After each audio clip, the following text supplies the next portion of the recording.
you know, one of these days I'll eventually have to do one about the EG. But for now, I mean, that looks pretty good. If only I wasn't so damn lazy, I'd finish it.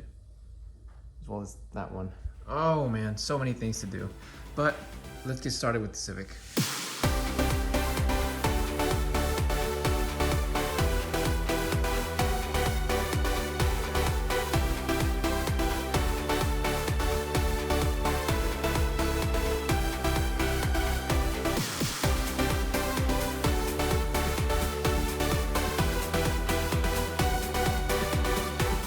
Now, if you're new to the channel, my name's Jay, and this is Project GoodSpeed, where I mostly just do Civic stuff here in my garage, and a little bit of art stuff. I'll eventually want to get some art into the little Civic, just to give it that wow factor, you know, make it, you know, stand out. I don't know exactly where I'd put it quite yet, but hopefully I come up with something, and if you guys got any ideas, let me know. Now, in today's video, I'm going to be reviewing the TruHart lower control arms and the subframe. Okay, so it's been about 4.5 months since I installed the lower control arms and the subframe. And the Civic is a little dirty. Check it out. Yeah, just look at that build up. Oh man, it's dusty. Yeah, so don't mind the dirtiness right now. I do want to mention that they are a sponsor. Now, before I get started on the review, however, I'm going to go ahead and jack it up because, like I said, here in California, things tend to get very dirty very quickly. So I didn't actually protect these with the proper sealant when I installed them. So I'm going to go ahead and do that today. Right now, actually, I'm going to jack it up and we're going to get a closer look at how they held up after 4.5 months. This part always makes me nervous. Okay, man, just look at how dirty the exhaust is. Look, shiny, and then not. Shiny, not. So now that it's jacked up, I'm basically just gonna be using Chemical Guys' Speed Wipe here just to clean up any of the loose dirt and stains, basically. And then I'm gonna be using this heavy metal polish mainly on my exhaust here, just because it's like, I don't know if you guys remember, but the Mako paint job really did a number on it, so I just want to get that nice shine back in there. And I'm also going to be applying some on the TruHart suspension parts here, just because I want to protect them from, you know, losing the shine over the years. I mean, I should probably be using the light metal polish just because I don't think it's that messed up quite yet. Like I said, it's only a couple months old, so, but my dumbass forgot to buy the light one, and I also don't have an applicator pad, so I'm just gonna use a rag. Let go. What the hell is that? Jesus. I've never seen that before in my life. Is that from my old exhaust? It's got a fucking loose. I gotta take that off. What the hell? Fuck. Okay, change of plans. I don't need to take that off. I'm pretty sure that's a hook from my old suspension, on my old exhaust, but yeah, I can't get it to come off. I don't know. Loose wire. I mean, hook here. Oh well. Now, here's the thing about these parts here. So, they're not that expensive. I think all three of them together probably averaged out to about $100 a piece. So, 3 pieces, 1, 2, 3, and it averaged out to about less than $300 for all 3 of them. In terms of installing them, it's really not that complicated. You just have, I think it's 3 bolts, yeah. If you don't have a subframe, it's just this 1 bolt here, 2nd bolt there, and 3rd bolt right in there. Now I can see here, this one is a little faded.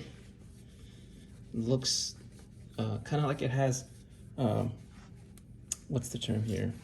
Water damage, you know how water gets on this stuff, kind of oxidizes it. That's what it looks like. Now, I'm not too concerned with making these spotless. Like I said, this is just a quick wipe down of all the dust and debris, and then I'm gonna let the metal polish do most of the cleaning.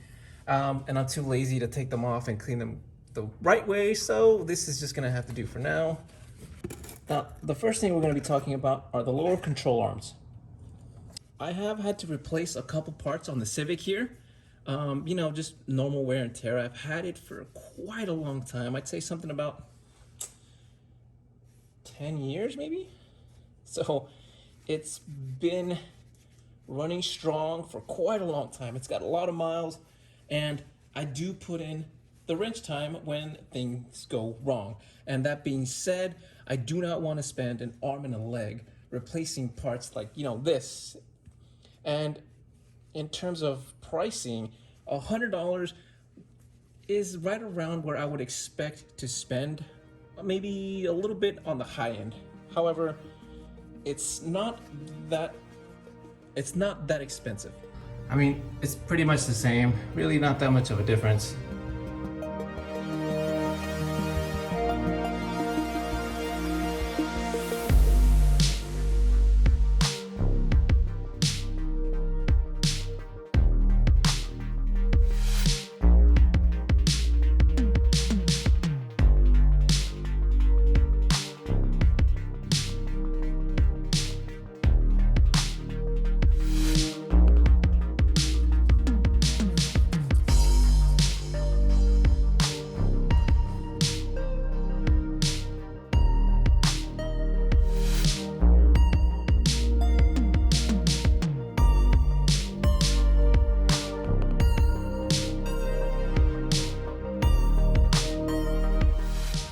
Also, you know, if you're thinking that I only did this side, I didn't. I did the other side as well. I mean, I'm lazy, but not that lazy. And the other side, I definitely noticed a little bit more of an improvement, but the front side, I mean, this back end here, really not that much. Overall, the polish couldn't really do all that much because it's not polished metal.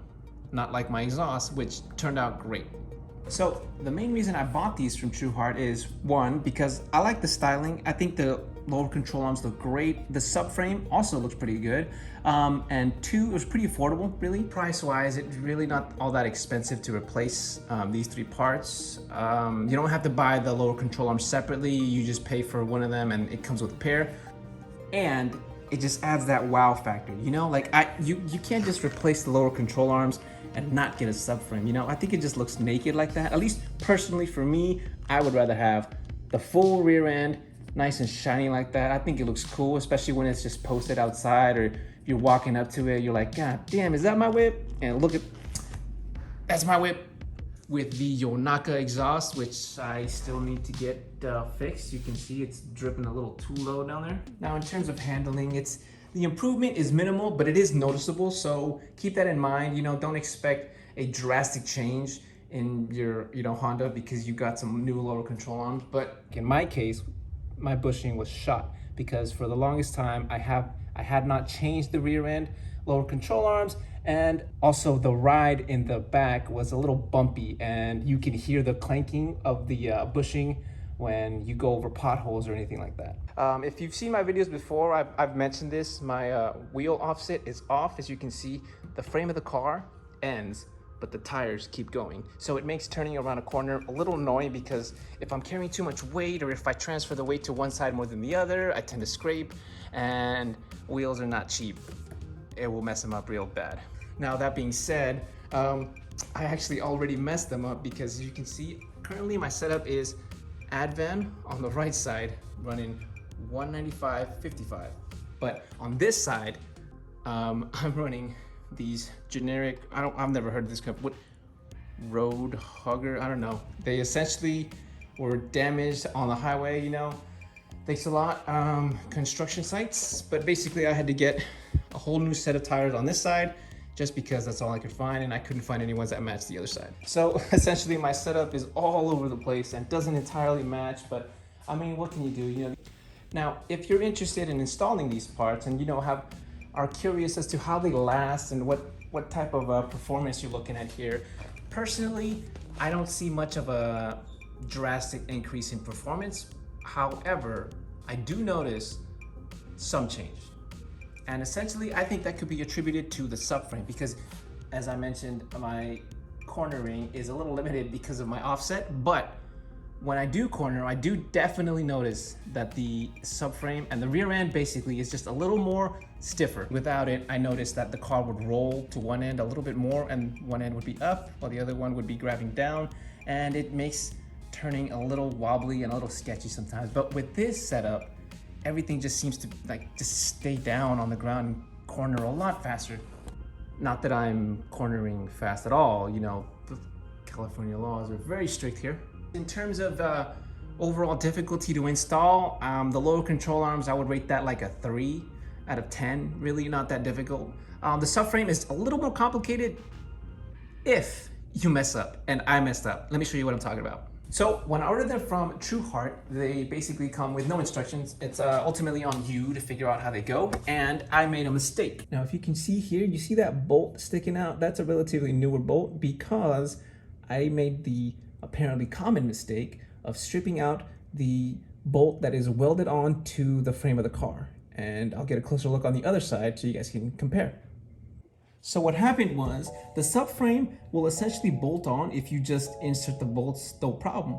But they also come with this little adapter that looks like an oval, and I didn't know where they went. There were no instructions. I tried to Google it, I couldn't find it, so I gave up and just installed them without the bolt. But after the install was finished, it just kept nagging on me, and I finally figured out where they went on some forum, and when I put them back on, I accidentally stripped the bolt, and I couldn't do anything about it because, as I mentioned, it's welded onto the frame. So I essentially just had to get a new bolt. I had to drill out the older bolt and just go with a bigger size. So basically for about the same price, you can get a rear end that looks cool and is also functional, which is a big improvement compared to the stock OEM look that, you know, basically doesn't have a subframe, or it just has that tiny little frame part of it. And this definitely improves the stability and looks cooler. So keep that in mind if you're in the market for, you know, lower control arms and a subframe. Now, I did some research on what an OEM part costs, and it's about $100. So I think the lower control arms are a little bit more, but around $100. Me personally, I would definitely recommend upgrading the rear end anyway, but ultimately it's up to you guys, you know, based on your style, your driving technique, and basically what you're looking for in the rear end. This kind of stability is just exactly what I'm looking for. I don't drive too reckless or too fast or go, you know, take corners too quickly. But I do like to have the car not wobble all over the place, and this definitely helps with that. I definitely noticed that when I would take corners a little too fast, I noticed that I could handle it a little bit better than if I didn't have the subframe. All right, guys, that's gonna be it for this video. I hope you guys liked it or found it informational at least. If you got any questions, you know, type it in the comments. I'll do my best to try to answer them. But until the next time, man, it just looks so cool. Look at that. Ooh. All right, take care and good speed, guys.